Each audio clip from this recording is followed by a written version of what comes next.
There we go. Thank you, Allie. And we'll officially get started. Anything that the three of you need before we kick off? No, we're good to go. Excellent. I have so many questions. I'm going to do this intro really quickly so we can get started. Welcome, everybody. It is wonderful to have you here on the program today. Today's program is going to look closely at the criminal justice system and really trying to understand the state of the union on the topic around the criminal justice system and criminal justice reform.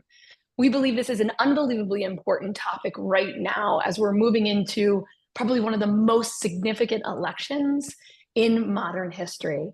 So it's a topic that we hear across the news. It's a topic that we hear in our communities. It's a topic that we hear a lot of our political leaders speaking about. But we want to dig into the data and dig into the understanding of where is the criminal justice system right now in America, and what are the facts and the data that we can pull into this conversation. Eastern State Penitentiary Historic Site, which is where I'm actually located today, is in Philadelphia. We are a historic site and a nonprofit. We are a nonpartisan. So we're going to come at this conversation with learning and understanding, and we are so excited for the panel that we have before us. So this series that we have launched last year is called Justice 101. It's a series that helps us examine the history of the justice system in America from its founding to today and the impact that it has on all of us, on our society, on our citizens, on the people we live with, and in fact, in some ways, how it echoes across the world. So this is a really interesting work for us to dive into, and we have lined up some amazing speakers. So let me introduce the team that we're going to be learning from today, and we'll get rolling into the question. So Yasmin Kader is the Deputy Legal Director at the ACLU and the Director of the Tyrone Center for Justice and Equality, which encompasses the National Prison Project, the Criminal Law Reform Project, the Racial Justice Program, and the Capital Punishment Project, as well as the John Adams Project. You have a lot of projects underneath you. You have an amazing background. We can't wait to dive into it and learn more. Welcome to the conversation today. We are also here with Nick Turner. Nick Turner joined the Vera Institute of Justice as the 5th president and the director in August of 2013, and has done some amazing work in really opening the conversation around criminal justice to learners of all ages. This is one of my favorite resources that I've studied for years, and he is a person that really occupies this role in a way to bring people together, to understand, to ask questions, and to do the work that we all need to do to say, is this working for us? Have we created a more just system? So Nick, thank you so much for being here. We look forward to learning from you today and also sharing off so many of the resources that you all have on your websites and your research. And last but not least, John Pfaff is here with us today. He's a professor at law where he teaches criminal law, sentencing law, and law and economics. Before coming to Fordham, he was the John M. Allen Fellow at the Northwestern University School of Law and clerked for Justice Stephen Williams of the U.S. Court of Appeals for the D.C. Circuit. John, thank you so much for being here. I was just listening yesterday to one of your newer podcasts, and I'm absolutely going to share that out with everybody. There are so many questions we have to dive into today, but one of the reasons we here at Eastern State wanted to talk about this conversation and bring you all together was to talk about the intersection of criminal justice system, where does it sit today, and the intersection with the election.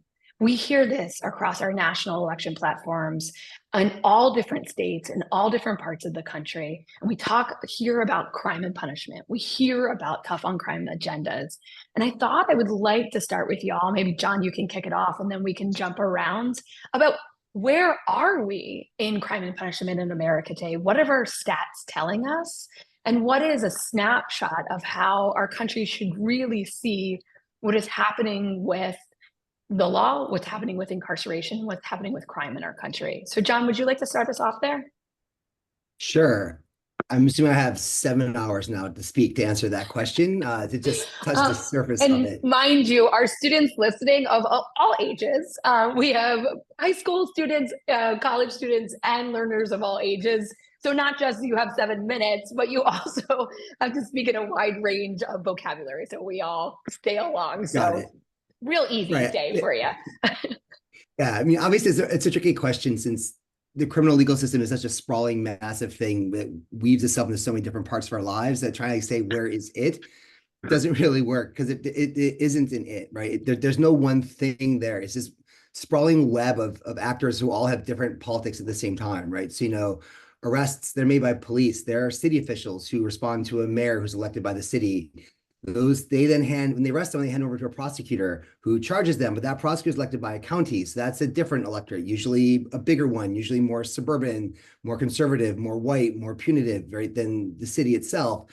Then those cases are sort of presided over by a judge who we choose those in 600 different ways across the country.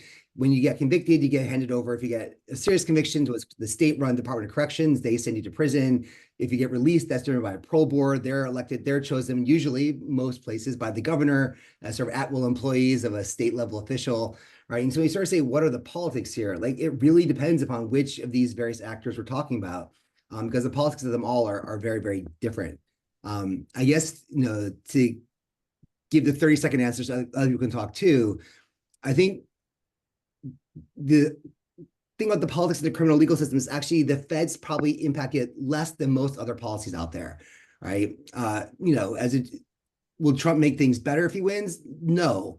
Will Trump make things demonstrably worse? Also, more so than most Republicans, yes. Like, he's threatened to do things other Republicans happen to go after, like reformers, in the way that previous Republicans have not. But I think overall, whatever flaws and defects the system have, they tend to be much more homegrown. And so for good and for ill, I think it's somewhat robust to the federal level. Obviously, the flip side means that we have a well-intentioned president, they can't do much either, right? And so the insulation cuts in both directions. But I'm not, there's plenty of reasons I'm very nervous about the upcoming election, but the professional side of it, that narrow slice of my life there is, I think, somewhat less so. And you've spoken, oh, sorry, I'll turn it over to you, Nick, in a second. Just one quick follow-up question on it. You've spoken in the past about can you even call it a system? Because it is so massive. And so just maybe a beat on for our, trying to understand this behemoth of a system and the intricate pieces of it. Is there also a lack of transparency within the processes that creates that kind of black box that we won't really fully understand how this system works? Yeah, I mean, I think two things about the sort of the broken up, sprawling nature of it. One is, you're right, it does lead to various gaps in our data. Some agencies gather data, some don't at sort of a system level. And so we have a decent amount of data on policing. We have nothing on prosecutors. We have a decent amount on, prisons. We have very little on jails. And that's just very structural about sort of who funds these agencies and sort of what rules do they face. I think the other thing people might not fully appreciate is it also means the fact that a lot of these actors don't really get along with each other, right? It's a broken system that they often fight. There's a famous anecdote story of Harry Connick Sr., Jr.'s dad, was the DA in New Orleans for a while. And he basically made this argument. He said that I'm going to stop one of the ways. So when police make sort of weak, bad arrests, we can either drop the case, or sometimes prosecutors will convince defendants to accept the deal to a lesser charge. Like, you got busted for aggravated assault, the cops screwed up the arrest. If you plead guilty to simple assault, do a small amount of time, the big charge will go away. It's not because they're trying to be nice to the defendant, it's because the police screwed up and they're trying to cover the police's mistakes.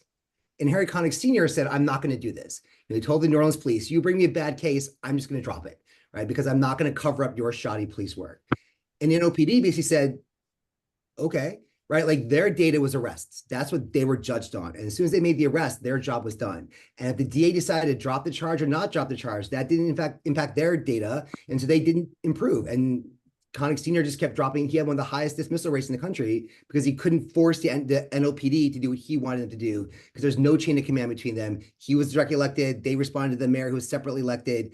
And lots of times it's not some sort of coherent process where one person hands things off to the other. The other great example, that now be quiet, is DAs are county officials. They're elected by the county.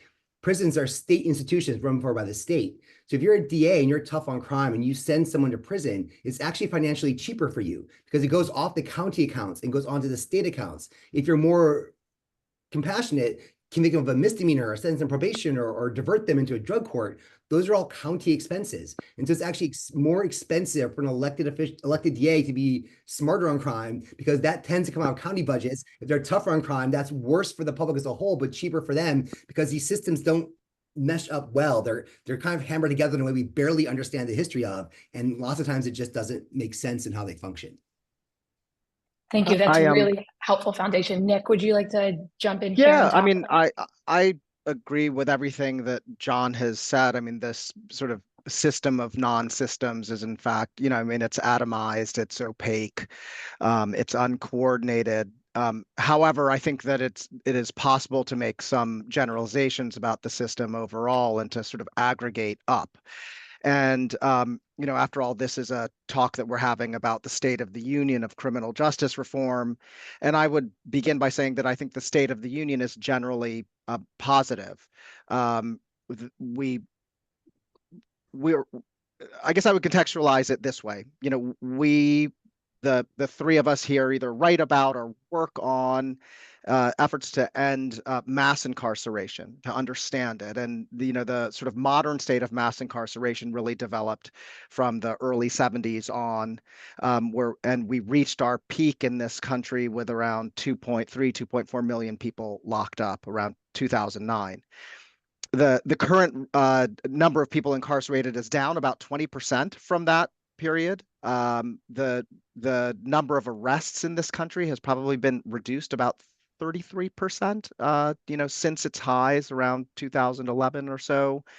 And racial disparities in imprisonment between Black people and white people have narrowed. They are still like astonishingly disparate, but they've narrowed.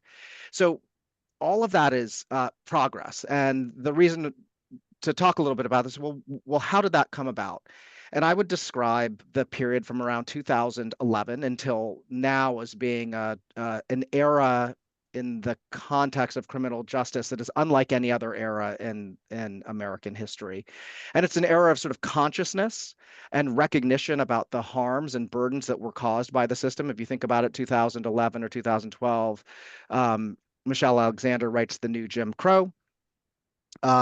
We can all remember about the last decade. Yasmin works at the ACLU. I remember 2013, there was a lot of talk about how the ACLU and the Koch brothers were working together in states to advance justice reform. And we as Americans then saw on our phones, countless examples of Black motorists being killed by the police. And that created a sort of opening for people to understand the system in a different way. And there was a lot of organizing and activism that really hadn't existed before at the scale in which it did. So the decade of the 2010s actually saw a ton of progress, and that has actually produced real value in the space. Fewer people being touched by the justice system, less punitiveness, less incarceration. Is it anywhere near where it needs to be? Absolutely not. Like, there is so much more work to be done. I don't think anyone would stand on the deck of a battleship and with a banner that says mission accomplished behind them. But the state is good. The last thing that I want to say, sort of the coda to this, is that the last 4 years, we've experienced a little bit of retrenchment on the part of actors who seek to reinforce the system or sort of happy with the status quo. That is due in part to a rise in crime that emerged post-pandemic. And what I would describe as the sort of weaponization of fear, sensationalist media representations of that, political opportunism to blame reforms. Like, you sit in Philadelphia, you have a DA, Larry Krasner, who is a significant reformer, who's received attacks from all sides and has been blamed for what was at that point a rise in crime. And so there's been a little bit of a blowback, but we are at a period where there's, I think, greater consciousness on the part of the American public, sort of power in the field to continue to advance reform. But like a set of strong opponents who resist our desire for change. So that's sort of like the state of criminal justice reform to me. Fantastic. Yasmin, would you like to kind of add to that, or we can stretch it to the next kind of layer to that? I'd like you to kind of give the baseline from your perspective first. Well, I mean, I have to tease Nick of being two things. One, he's showing his age because he's talking about about our decades of work in this and how things changed from when we both I'm started. 22. And there you go. Mhm. In your mind, friend.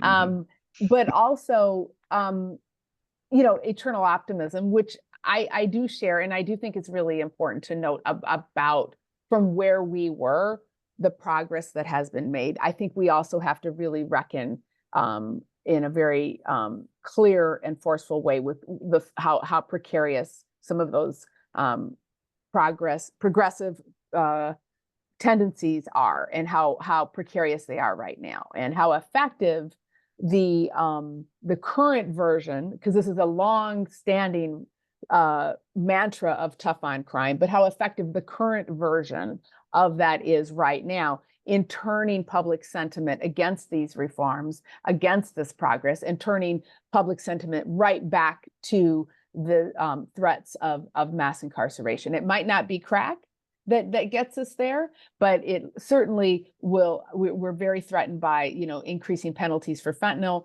increasing penalties for gun possession, these other levers, increasing penalties for people being unhoused, frankly. So these other potential levers of what could be a new era of mass incarceration is something we really need to worry about and be very vigilant of, as I know my colleagues are on this call.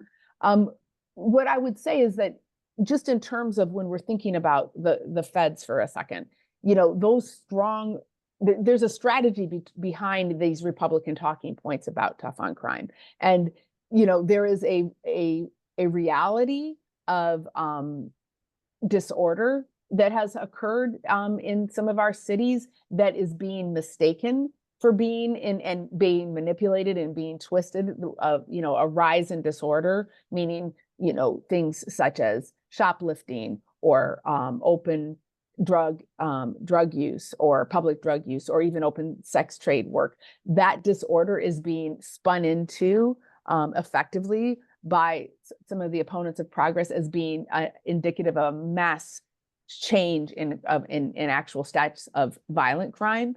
And it doesn't matter that those stats might not be true, it's how people feel. And so one of the things that the opponents of progress have been done really well is, instead of asking the question of why are we facing disorder, why are we having this increase in drug use, what is the reality of despair and hopelessness coming from decades and decades of abandonment, right, and decades of disinvestment in our people and our communities, instead of reckoning with that question, it's blaming the reforms, and it's unfairly doing so. And so we're looking at reversal. We're looking at that in California with a potential ballot measure that would reverse a really important reform that had felonies reclassified as misdemeanors, to flip that right back on its head. So we're looking at the retrenchment on the state level, but we're also looking at it in the federal context. So what's been happening for those last 4 years is that in the House, but also in the Senate, but particularly in the House, there has been hearing after hearing after hearing on the crime waves and the increase in crime and how it's coming for us. And it has really made some of our champions, both in terms of those who were Democrats, but some of our former Republican allies as well, back away from us. And what we saw was, even quietly, but not so quietly, you saw reversals with the DNC taking the fact that there was a former stance opposing the death penalty that was taken out of the platform, right?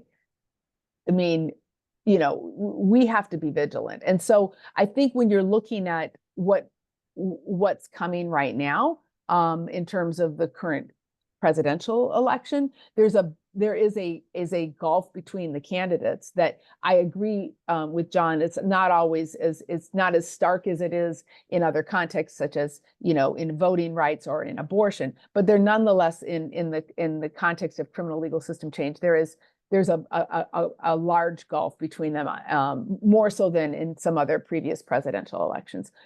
And we can tick off the reasons. And I don't want to keep talking, but I'll go fast. No, I think it's excellent. And it really does, I think that balance between what, you speak about optimism, but then there's also really depressing stats, like this balance between positive and negative, I think we have to grapple with. It's also between, this understanding the criminal justice field for so long has been a multi-partisan alignment issue. That we haven't seen these issues as a wedge. We've seen them as something that can kind of bring us together and say, we all agree that this isn't how we define a just and fair society and what the government should and should not be able to do. But we're starting to see these issues in this upcoming election around criminal justice reform or lack of reform or education to be those wedge drivers like they haven't been in years. But at the same time, with the optimism, we're looking at data that says, we're crimes are down, violent crimes are down, murder is down, crime overall is down, all of those things. And Pennsylvania, for better or for worse, is an odd, very much in the last 10 years, mixture of the entire country jammed into one state. So it is really fascinating to watch this petri dish of Pennsylvania kind of show those colors of the entire country. So when we think about those things, is this, when we talk about criminal justice reform, how do we realign the multi-partisan perspective around what do we believe in value in our society? And then how do we shore that up through those platforms? Because people in general want to dive into it, but are they really kind of unpacking those areas?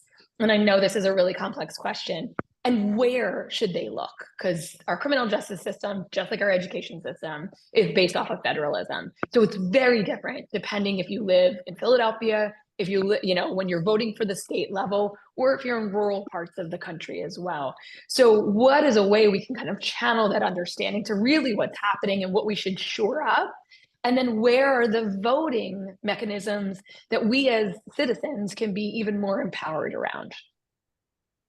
Well, just in terms of voting, quickly, I'll chime in. I think that what's important for everyone to consider wherever you live is the impact of the local actors. So the impact of your sheriff, the impact of your judges, the impact of your DAs.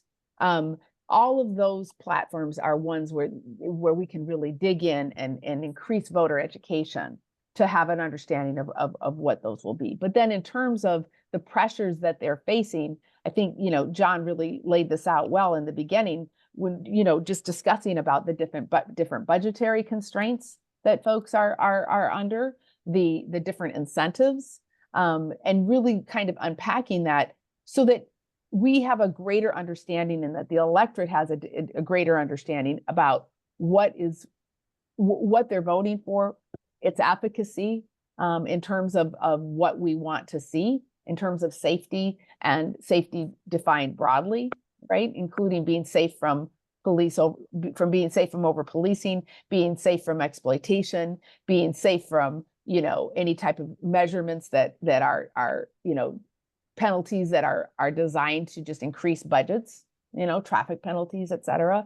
So I think there's a tremendous amount that can be done in terms of voter education, both on every single level, and really unpacking it and really doing it well, to getting behind the talking points. I have to give a shout out on this note, though, to my colleague, Nick, who led some really, really extraordinary messaging research that I think is relevant to this question, about what really resonates with communities and people when we're talking about candidates. Nick?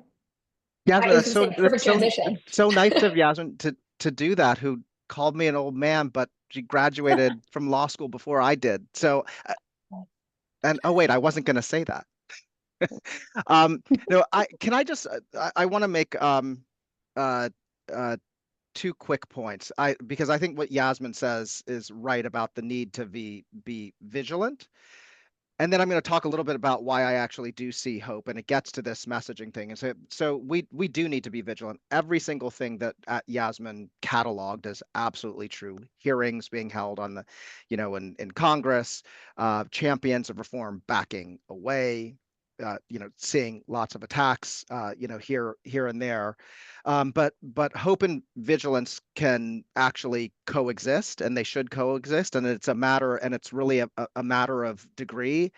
And I want to give two data points. One is a data point about a person, and then the other goes to this messaging piece about why I think that it really is important to, view our progress on criminal justice in the long term with a degree of optimism. So let's talk about President Biden. 1994, crime was spiking. There was a big concern about violent crime in the country, sort of the tail end of the crack epidemic and so on. And what was President Biden doing? He was in the Senate and he was authoring and leading the charge on the 1994 crime bill, biggest piece of federal legislation on criminal justice that had all sorts of provisions, including some that would provide billions of dollars to states if they eliminated parole. Then they would get money to build prisons. It had 60 new death penalty provisions. It had a habitual offender element. I mean, it was a Christmas tree of mostly horrible things, and that was in response to the politics of fear and this belief that Democrats shouldn't be outflanked on the right by Republicans in terms of being tough. Now look at him in the White House. He has by far not been, the paragon of justice reform. And he has been in the White House during a period when crime was high and there were lots of attacks on Democrats for being soft on crime, criminal coddling, and all the rest. And the sort of worst that we heard from him was like, hire more cops, fund more cops. And he invested in things like community violence intervention and things of that nature. So the same man in a similar dynamic, political dynamic, behaving differently. Was that a function of personal evolution? Maybe, I don't know. But what it definitely was a function of is how the electorate has moved and how people have gotten smarter. So to this point about messaging, one of the things that we at Vera looked at when we post-pandemic, there's the rise in crime. We saw the weaponization, of that, the attacks on reform, the sort of basic Willie Horton notion. If you want safety, you can't have justice. And we believed actually that the American people believed in something quite different, that the American people actually want safety and justice. So we've done about 25 rounds of research nationally in battleground states and lots of other places to look at what do people actually want. And here's the thing that we learned, and that, just so that you know, what we've learned is that Americans have evolved substantially on this. If they get a tough on crime argument, in the absence of nothing else, they will go for tough on crime.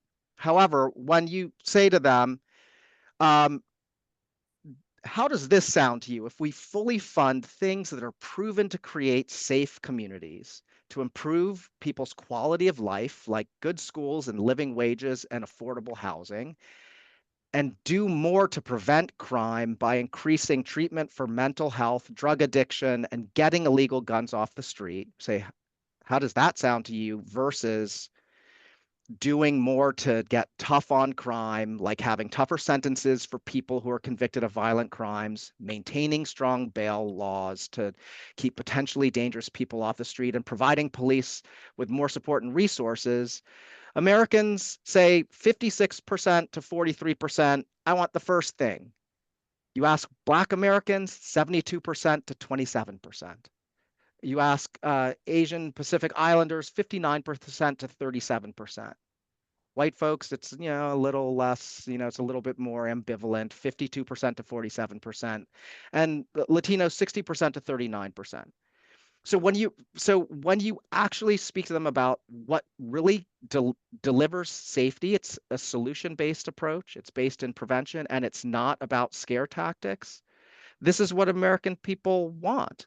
So that's an evolution, and that's why I actually try to stick the landing on the hope thing. I mean, we've had a rough past few years, but we're in a very different era than we have been in before. Yasmin, thank you for that. I appreciate it. And I think one of the things that Yasmin and I agree on a lot is that where our sort of justice reform field has needed to do a better job is to acknowledge that everyone deserves to be safe. And that what we all want is safety and accountability and justice, and that we shouldn't fall into the trap of saying that safety doesn't matter, because when you don't acknowledge people's need for safety, then just stop listening to you.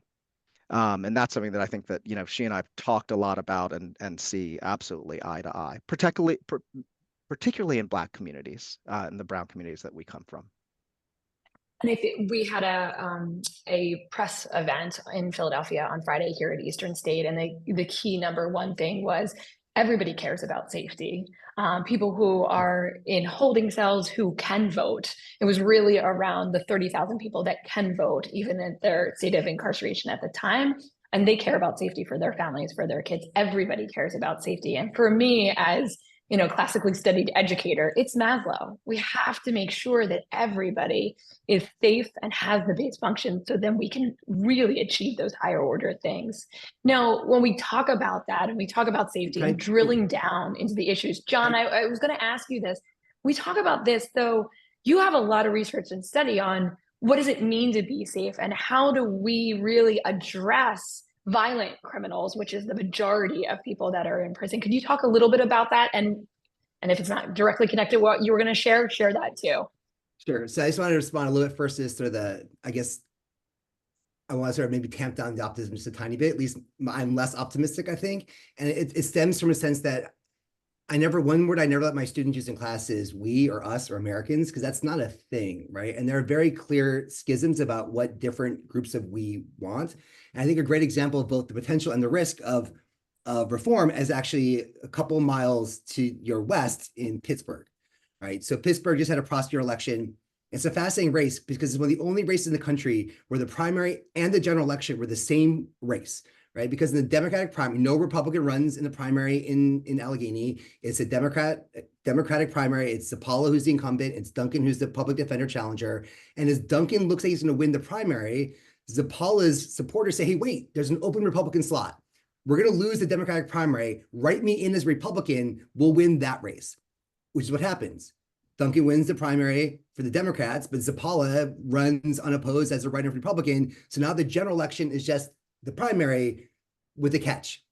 And the catch is that now all the conservative white voters in Western Allegheny get to vote. They couldn't vote because they're Republicans. Now they get to vote in the general.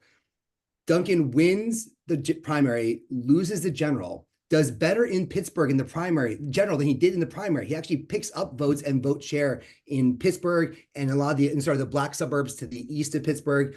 But he gets blown out of the water in Western Pennsylvania. And that entire it's the entire election turns just on the precincts that are 90% white or more. If you drop the 90% white precincts, Duncan wins the entire election. Add in those insanely heavily segregated white precincts in Western Allegheny, that's why he loses. It's not a surprise that almost all of our reform DAs have been elected in counties where suburban whites have the least amount of voice. Why is there Krasner in Philly and Zappala in Pittsburgh, Allegheny? Because Philadelphia's suburbs are different counties. Therefore, they can't vote for Krasner. But in Pittsburgh, suburban Allegheny gets to vote for their DA, right? Brooklyn, Manhattan, San Francisco, Baltimore City, St. Louis City, places like Boston, and where the suburbs are there, but they're like 10% of the voters, right? Like this smart shift in like a real understanding what works is very much an urban and very much a Black urban phenomenon, right? Even white voters in cities are less reliable. Hispanic voters across city after city after city are less pro-reform, right? And so there is a shift. I'm just not convinced it's reached everyone. And to me, Pittsburgh is, and the other thing we're seeing at the same time is that in red states with blue cities, the red states are targeting their blue cities to try to cut back on reforms, passing laws that say you can't cut police budgets, passing laws to give the AG, the Attorney General, the power to fire and remove DAs, expanding the Attorney General's power to take away cases and bring in more lawyers. They don't always pass, but it shows that there's this real strong effort to target the DAs. And the other thing we've seen is that even in red states that have seen their prison populations drop, almost all the decline has come from heavily Democratic cities, right? Those cities are sending fewer people to prison. It's not that Texas as a whole has become less punitive, it's that Houston and Dallas and Austin have changed, and the rest of the state is just as harsh and punitive as one might expect Texas to be. And so I think things are in an incredible state of chaos. Not chaos is maybe too dramatic a word, but the politics here are not apolitics. There's a lot of swirling different political fights going on here. And the outcome of which I think is really hard to predict. I think John is right on. I mean, there's no disagreement that I have. I just got finished talking about statistics that said that white Americans are a lot more ambivalent about, There's a lot more of us, about sadly. safety and justice. And it's definitely true geographically as well. The point that I'm making, and what I hope that no one who is in the audience comes away from with a different point, is that you have to look at it with a wide view lens. You have to look at this historically. If you began in 2020 and then said now, we'd be like, oh, well, we're just in a, I was about to curse, we're in a ton of trouble and things are getting much worse. If you zoom out and look at it historically, because the system of mass incarceration has been built over decades, then there's been significant change and there's been significant movement, generally speaking, in terms of the American population's recognition about the harms and the burdens caused by the system. So that's the only point that I'm making. I'm saying, like, we shouldn't be Chicken Little and be like the sky is falling because the last 4 years have been difficult and because we can point to examples of Allegheny County and say, look at what happened. That is totally true, but it doesn't tell the whole story, and we have to look more broadly. And I wouldn't describe the moment as chaos. I describe it as a moment of transition. So let's talk about the presidential election right now. We basically have, this is the first election that is happening in a moment where we have two things. One is this increased consciousness on the generally, but most heavily felt in certain parts of the population, around the burdens and harms of mass incarceration, and it moves people and people feel differently about it. That exists. You can't unsee Philando Castile and Eric Garner. You can't unsee everything that we've seen in the last decade, and that has shifted consciousness as a general matter. So that exists. And then we have a candidate on the right who's doing the old school Willie Horton thing. And both of those things are happening at once. And the Democratic candidate, Kamala Harris, certainly is not presenting herself as a paragon of reform, but you see that she's struggling with it. She is trying to figure out how to balance the need for safety that people feel, but it's also sending signals. I was as a DA, I created Back on Track, a diversion program. And and if you listen to her language very carefully, she talks about protecting people who are vulnerable, who have been abused. She's not talking about like wiping drug gangs off the street and like the crack dealers and so on. It is a more nuanced language. And I think we're right in this moment where it's a period of like uncertainty and transition, and it feels a little bit of like chaos, but there's something different happening here. And so that, I think that's the point that I'm trying to make. I'm not trying to say like, oh, clear blue sky, smooth sailing. There are many challenges, but we'd be mistaken to just focus on the challenges. And I'd like to kind of like cross those and intersect those too, because we see almost with our candidates at different parts of the country in different states, kind of trying to polarize to get that attention, to get the media around taking like this deep digging in the heels kind of rhetoric on one side, and on the other side, trying to thread the needle between the two. But we're also, John, when you talk about that and you look at states, you see these pockets that are voting one way, and then right beside them, a pocket that is voting the complete opposite. And there's a question in the chat that I want to get to around this, but so much of our work here and some of our teachers that are online are a part of our Justice Education Collaboratory.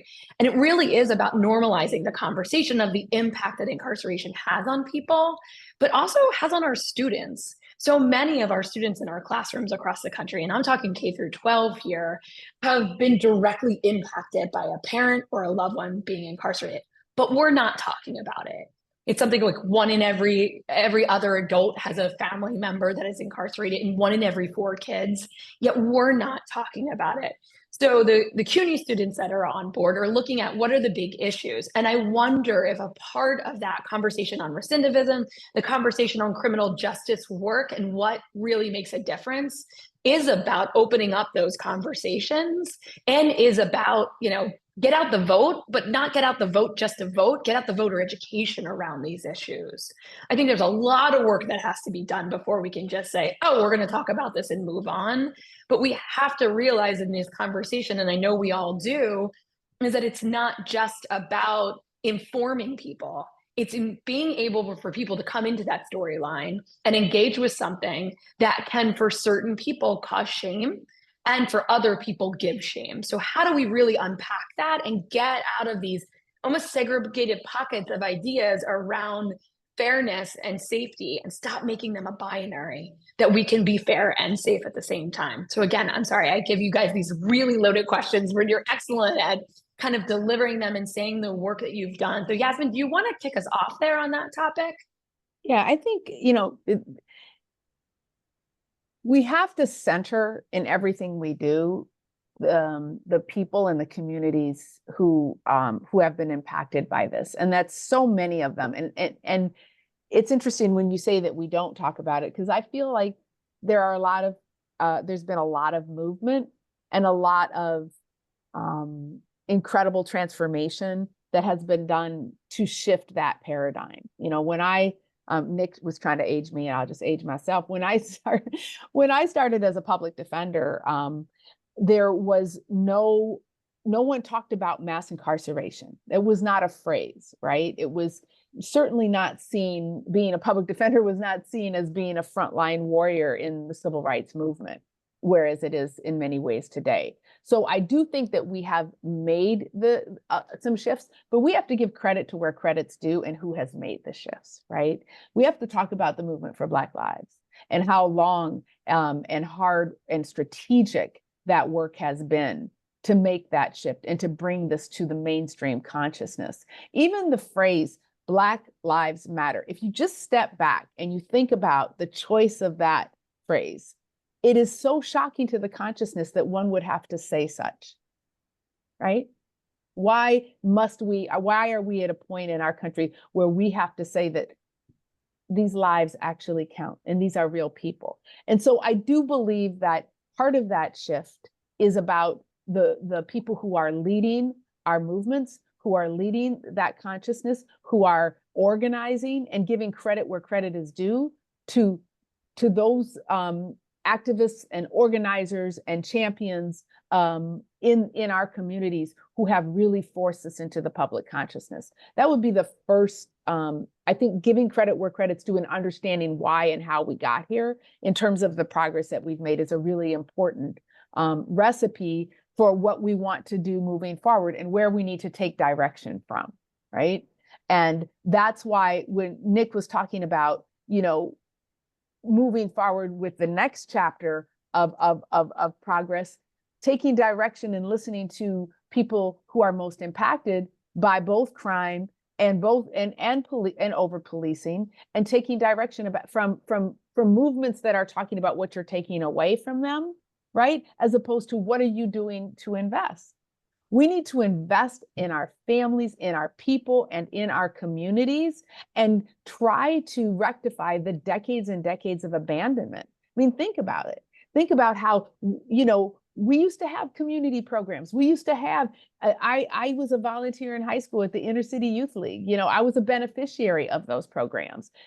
We had, the lights were on in the basketball courts. The rims were up in the basketball courts. We had places to go. We were investing in the community gardens. The street lights were, right? So when you take all of this infrastructure divestment in our communities from all of the different ways in which we have abandoned our people, then you start to see, well, of course, disorder, it comes about, hopelessness and despair. And those are very strong contributors to crime.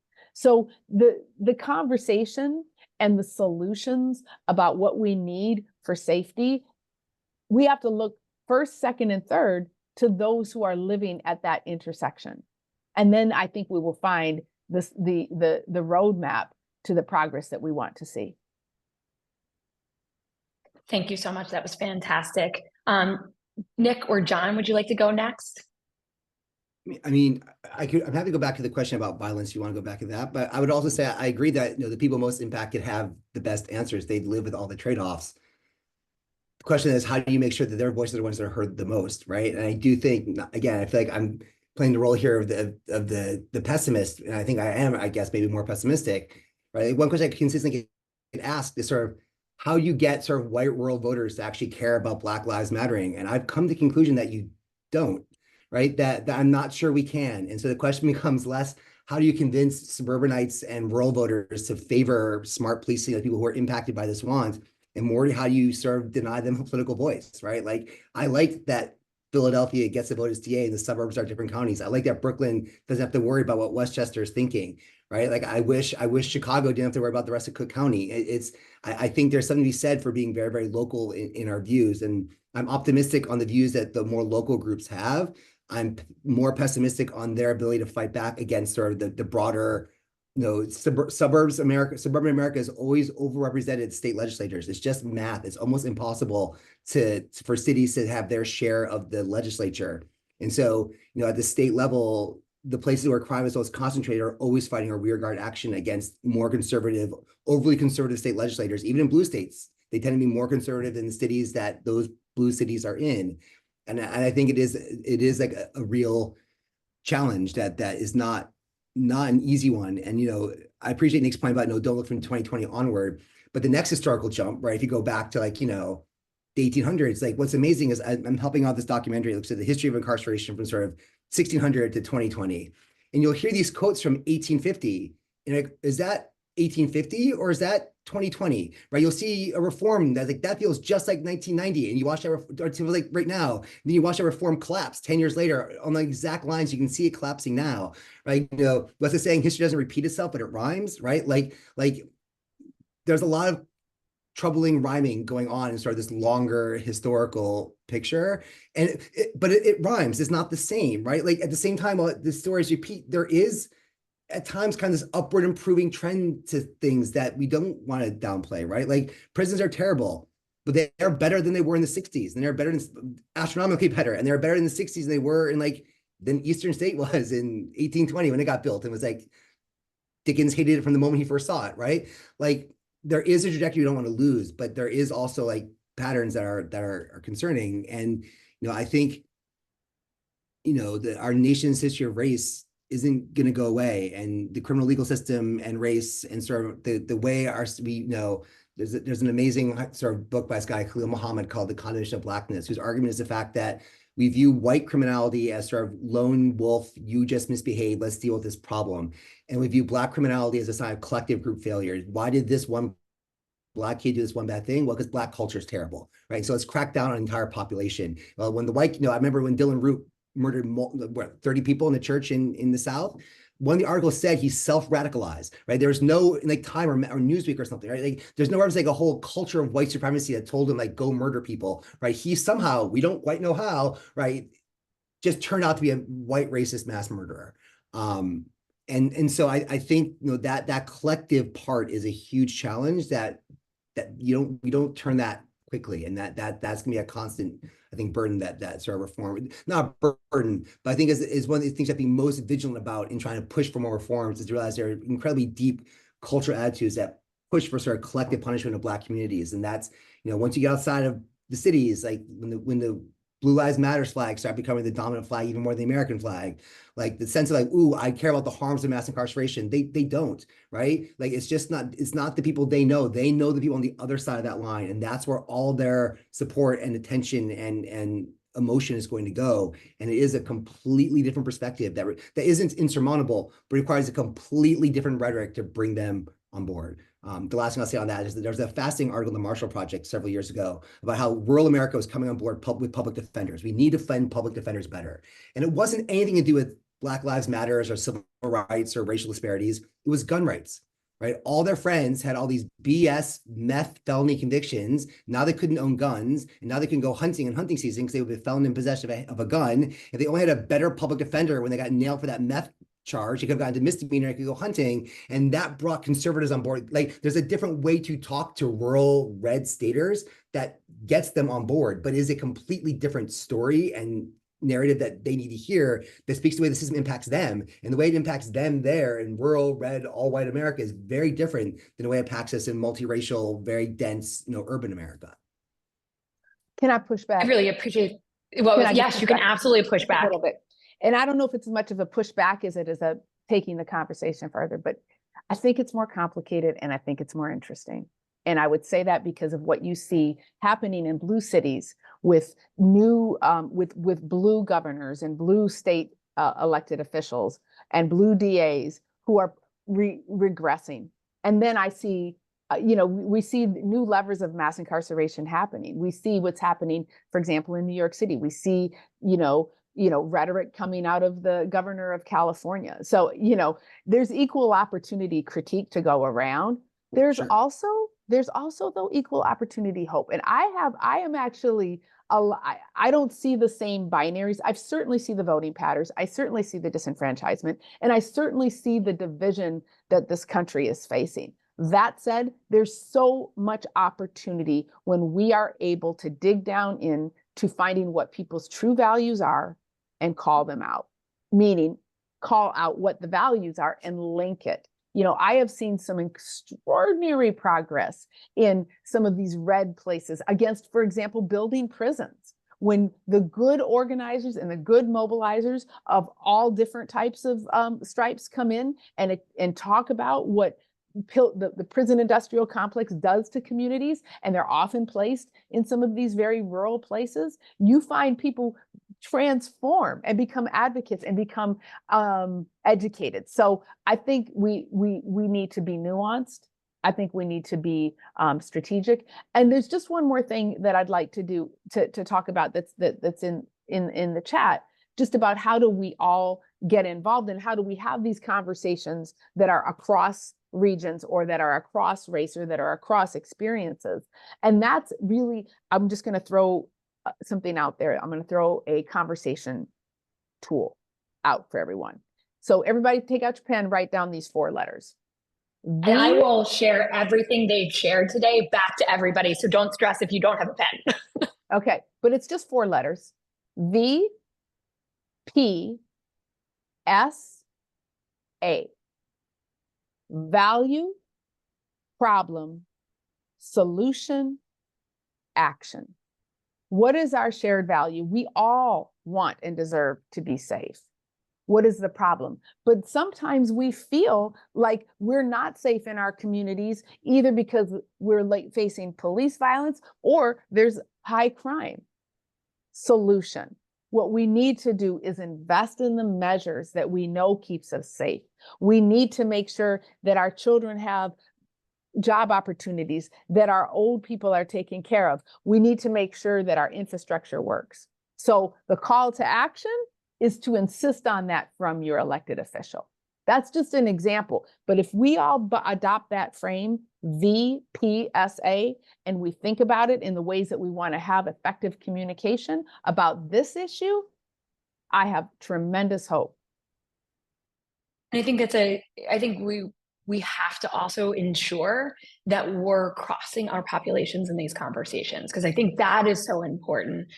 Having opportunities, pandemic did a lot of negative things. It also created a way that we can talk to each other, which I saw the chat blowing up about different locations in the country, rural locations to urban locations, because it is about where do we align in values, and then how do we build together the solutions that move us forward, and how do they work in different settings. But I do feel a little bit of your worry, and maybe because I studied Reconstruction, and the fall of Reconstruction just makes you feel like a moment in democracy could happen so beautifully and then be destroyed so quickly, so unbelievably quickly, that I think that it's unbelievably important for all of us to say, you can't take your foot off the pedal. You have to shine light on this. And we have to come together to say, what do we believe as a country and we do value? And I love that VPSA. That is really easy. We might need to make t-shirts that say that so we can all remember it. So when we go into conversations at Thanksgiving with our family from across the country, we can talk about these things and where we do align to keep the light shining on things and to make things work. Nick, I'd love to give you kind of the final thought on this. And if you wouldn't mind sharing a little bit about not just the work around criminal justice reform and how do we keep our communities safe but supported to be able to make sure, but also when people come home, do they get a fresh start?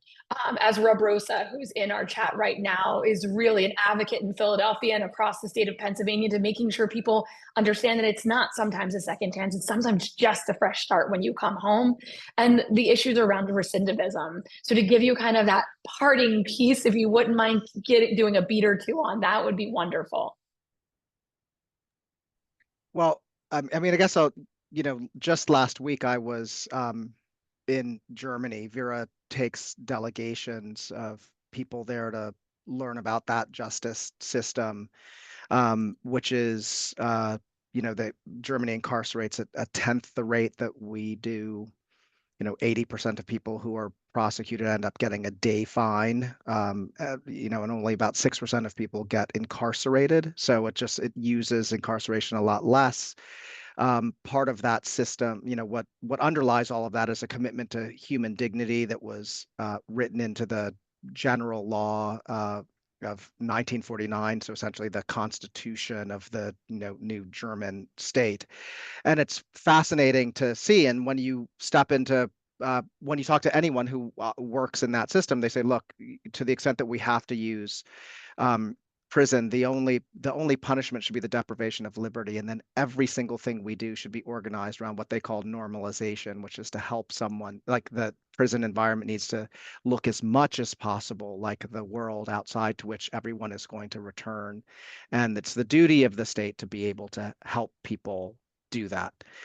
Contrast that with the United States, where length of sentence, conditions are all part of the punishment, part of sort of this, sort of racialized othering, I think, that we have sort of touched upon here again. And then there really is very little. There might be some examples that are out there of decent programs and decent work that is being done, but as a general matter in the United States, there's no systematic approach towards normalization, to helping people succeed, to saying that the only punishment should be the deprivation of liberty. So then people come out and they often have very little. They haven't been prepared to be released, but also there are all sorts of barriers that exist that stand in their way. I mean, Vera's working on an effort right now, which is to eliminate exclusions from affordable housing, from public housing for people who have conviction records. So someone comes out, they are unable to live in housing authority housing or Section 8 housing or whatever it might be. And the list of sort of collateral consequences, what are called collateral consequences, but are really consequences about how one can live their life fully and have a path to social and economic mobility, the barriers are in the thousands. So no, we do a terrible job of helping people to succeed. There is still, in this atomized world, some movement in that direction of improving that. Post-secondary education for incarcerated students was returned to federal law, the Pell Grants for incarcerated students, after a 27-year ban, in 2020. Their Clean Slate initiative is an effort to sort of automate the expungement of criminal records so that people are able to get leases, get jobs, things of that nature, and to have those barriers removed. So we see some of that progress. And again, it very much depends on the jurisdiction that you're talking about. The unfortunate thing is that this is a very polarized country, and it's polarized by geography, as I think John was talking about. And criminal justice policy is deeply political. The only way in which that policy moves is if the political apparatus, wherever it is being driven, creates space for it. That's different in Alabama than it is in Vermont. And it's different in, Kings County, which is Brooklyn, than it is in Allegheny County. And that's just an unfortunate characteristic of the atomization and the difference that we see. Thank you so much. This program has exceeded my expectations. I am just so grateful for the three of you coming on and really having a thoughtful and energetic debate around that. What is the work we need to do, and what is the great work that has already happened? So I want to just summarize really quickly around, this idea, and you just said it so well. I love the idea of the only punishment should be the deprivation of liberty. How do we really grapple with that idea and that understanding and have conversations around that? Walking away with the VPSA, that is exactly what all the students were asking in the chat. What can we do about it? Where's the value? Where's the problem? What's the solution? And where will you take action? That is so much a part of Eastern State's work, is to not just say, we're going to make you aware of this, or we're going to bring great minds so you can learn about it. We're also challenging you to do something about it, to take that next step. That is a part about being in a democracy, that you take action, either to shore something up or to fix what's not right. But as we do this work to really ensure that we're shining the light on where the issues still lie and making sure that we're staying vigilant on it, that we're keeping an eye on it so it doesn't get worse, but at the same time, respecting so much of the good work that has already happened in the organizations that have been doing this work for years, so we can build upon that work and move it forward. So I just want to thank you three so much. I think you balance perfectly both optimism and vigilance, and that is really what's needed to move our country forward in this heated time, and giving some attention to some of the biggest issues in our society that we need to put at the center of our tables and have discussions about. So thank you all so much. It's wonderful to have you all here today, and I look forward to working with you more. And also everybody online, I promise I will do a follow-up. And let me be honest, I promise my team will do an amazing follow-up, because Allie always does, with all the great resources and all the ways that you can read their books, their research, and their organizations. Thank you all so much.